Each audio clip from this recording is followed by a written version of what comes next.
Octavia would never dare admit it to another pony. But that morning wasn't the first morning she had awoken in the painful vice grip of a hangover. It wasn't the first time her taste for whiskey had gotten the better of her, nor the first time that her thirst for it had become excessive, should she say. It was, however, the first time it had landed her in bed with another mare. She blearily opened her eyes. The open curtains allowed Celestia's sun to invade her retinas in full force, making her clamp them shut again. Then she clamped a pair of hooves to her head, and took up the foetal position. The irritatingly familiar sensation that made every noise seem like an out-of-tune violin being played in her skull returned. She summoned the energy from her massively depleted reserves to stretch her limbs, which relieved her aches slightly. Octavia stepped once more onto the breach, opening her eyes to find a fortunately placed cloud was blocking the sun, allowing her eyes to roam freely around the room. She rapidly ascertained that she wasn't at home, and slowly turned her head to the white mare sprawled in the bed next to her, electric blue-streaked mane scattered over her pillow. She nudged back the covers, revealing the other mare fully.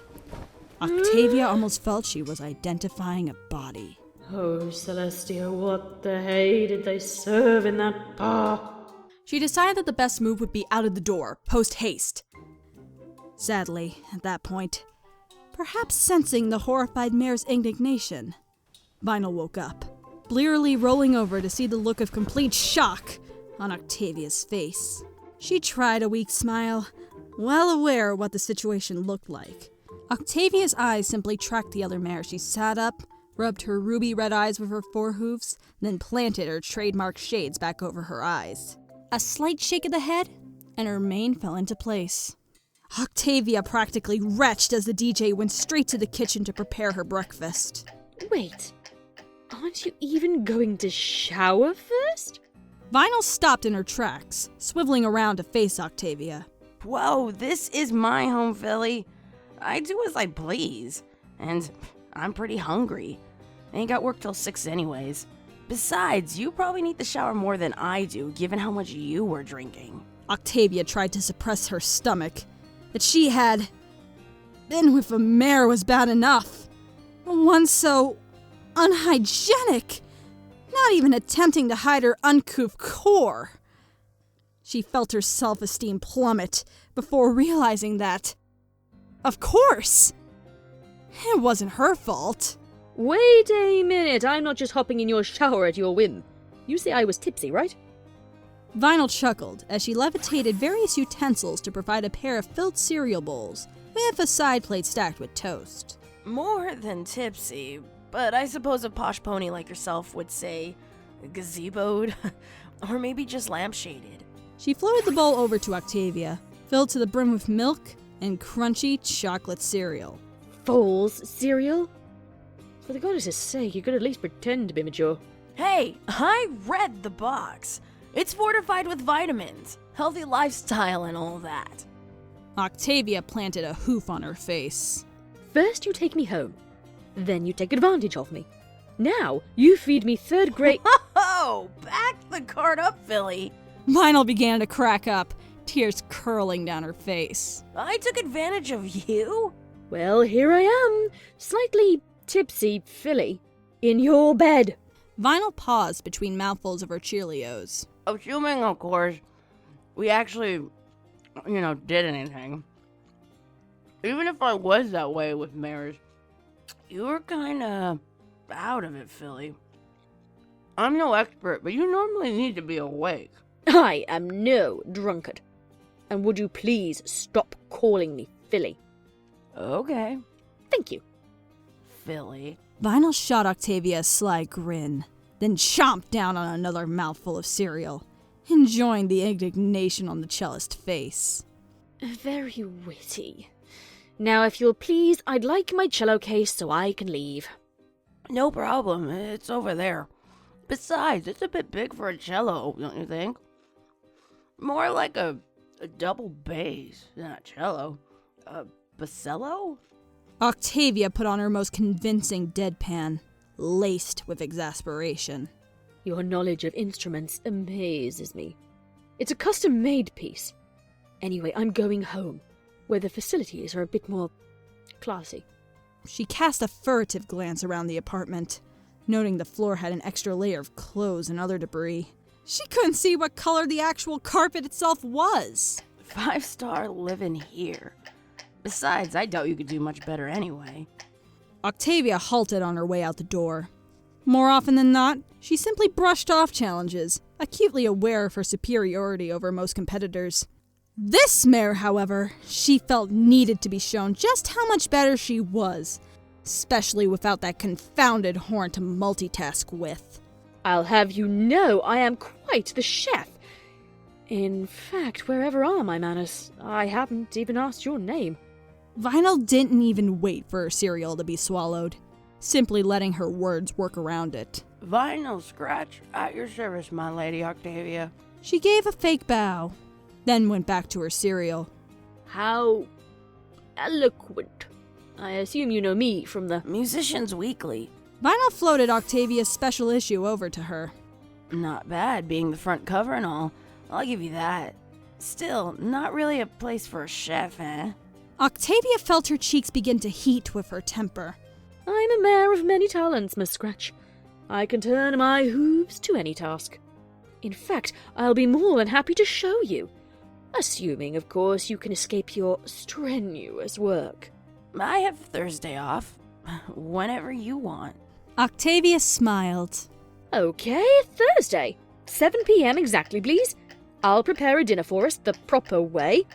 I'll leave my card on the side here, and do, at the very least, shower before hoof. If it pleases my host, call it a thanks for me taking you in and giving you a bed for the night. Vinyl smiled as she closed the door behind Octavia, giggling through her Cheerios as she heard the irritated mutters and groans echoing down the hallway.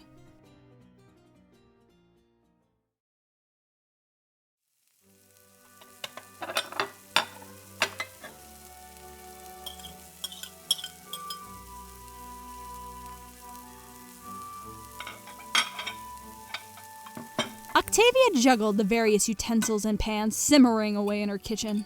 It was even beginning to dawn on her that an entire 3-course meal may have been a bit more than what was necessary to prove the point.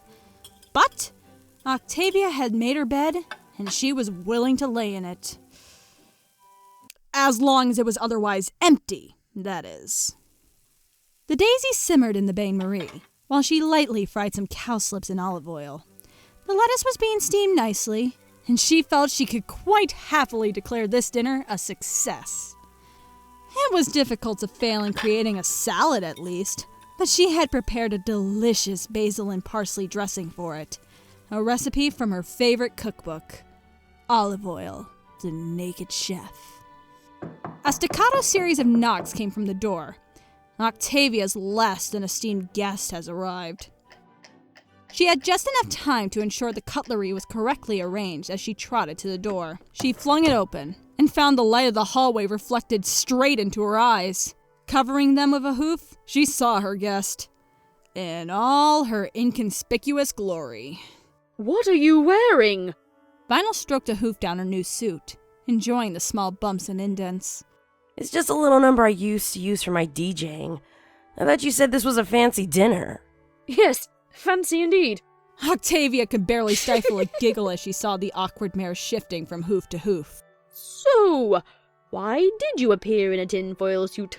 Vinyl's cheeks flared up like little volcanoes. Hey, it's not tinfoil. It's sequins.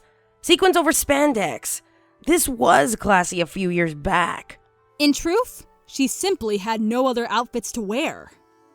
Not that she'd let Octavia know that. Then clearly, your understanding of class is extremely lacking. Octavia waved Vinyl in, still wheezing under the force of her laughing. But please, stay away from the light. I like being able to look at you without my eyes smarting. Huh. Is that a compliment, Philly? Vinyl raised an eyebrow, stopping next to Octavia. Oh, hardly, Miss Scratch. If you'll please, to the dining room. First on the left. Vinyl was certain of it. Octavia was testing her. She sat at the table, salad dish on the plate before her, and no less than 7 knives and forks on either side. She remembered that each one was for a different kind of dish, but they all were identical. Whenever she looked up, she saw the smug little tilt of Octavia's lips, her trademark subtle, yet sly smile. In the end, Vinyl bit the bullet and picked the smallest knife and fork, then dug in. Hey, everything fancy was small and dainty, right? She heard Octavia's laughter before she could even raise the first daisy to her mouth. Of course, eating salad with a dessert fork. Never mind, carry on, it appears to be working. Octavia raised the dainty little flower to her mouth and bit into it, chewing, while still maintaining her challenging expression. Vinyl took up the challenge and bit into her daisy. It was good! Annoyingly good. Sweet, yet with a subtle hint of sour to keep the taste alive. It's not bad. Still, you've got to try Dandelion Pop-Tarts. Tasty and fast. Oh, this dinner was effortless, too, for a cook of my pedigree. She laughed, waving off the several hours of preparation that went into the meal. Octavia preferred the term dedicated, as opposed to the obsessive label she had often been marked with. The starters passed in near silence, the only sounds being the crunch of the crisp, juicy lettuce, and the sound of how smug Vinyl felt Octavia was being. She was cornered between enjoying the meal and admit to liking it to her. Octavia collected the plates, and within seconds of disappearing into the kitchen, she returned with a roast marrow carefully balanced on a tray between her teeth. The marrow had been shrouded in a layer of tinfoil, roasting it to a sweet and juicy texture, and ensuring it didn't lose the taste into the tray. Oh, look, Vinyl! What? Vinyl's tongue was bouncing off the floor with the sheer smell of the dish on the table. You and the marrow brought matching jackets. Octavia giggled as she peeled the tinfoil off, folding it into a neat square and placing it next to the tray. She didn't know what she enjoyed more, the way Vinyl's jaw slackened with each insult, her ruby red eyes glazing over slightly, or the intoxicating smell of the marrow below her. Oh, come now, why the long face? The guest may cut the first slice. She took her place and watched Vinyl carve a massive hunk from the vegetable, like a foal getting free rein of a cake. My, somebody's hungry. Octavia cut herself a much more subdued portion. She never had much of an appetite, but imagined Vinyl would. And she was most certainly correct. It's lucky I made such a big marrow, isn't it? Well, it's not bad. I could use more, I guess. It was getting increasingly difficult to save face with Octavia, especially while she was stuffing it with her cooking. Vinyl never imagined she'd be tortured by good food. But life was funny like that. Feel free, Vinyl. But while you're pausing for breath, I'd like to hear about your DJing career. A small shower of reconstituted marrow burst from Vinyl's overladen mouth as she tried, and failed, to speak. Dear Celestia, were you raised by mules? Please, at least try to eat or talk, not both. Octavia hoped dearly that none of it had landed on her meal, or herself for that matter. She sighed with relief when the DJ finally finished her mouthful with as much dignity as she could muster. Not that great of an amount, in her opinion. Well, it's harder than you think. Because you gotta get the discs just right. And you have to get the right tracks for the audience. Keep them going. Oh, and mixing between the 2 tracks takes a lot of practice. Vinyl buried another forkful of marrow deep into her gullet. I'm sure it does. Although I can't imagine a cello would be any easier to master. Having learned her lesson, and taken a smaller forkful this time around, Vinyl found it easier to swallow her food before speaking. I don't know, but I played the xylophone in school. Instruments are all the same, right? Vinyl tried to keep her face level, as she saw the irritation surface on Octavia's. Well, hardly. Banging a stick on some bits of metal to make jangly noises like a confounded foal hardly takes any talent at all. And rubbing a stick on some wires does too. Ugh, you have no idea. It's especially difficult with hoops, you know. Vinyl tapped her horn. Nope. Can't say I do. Typical unicorns. It's easy to play an instrument with a horn. Every pony's doing it. Try doing your next set with only your hooves. I dare you. Vinyl took the moment to stop eating, a wicked glint in her eyes. Okay, you're on, Oxy. Please, for the love of all that is pony, never call me that again. Why's that, Oxy? I'm holding the marrow knife. Don't tempt me.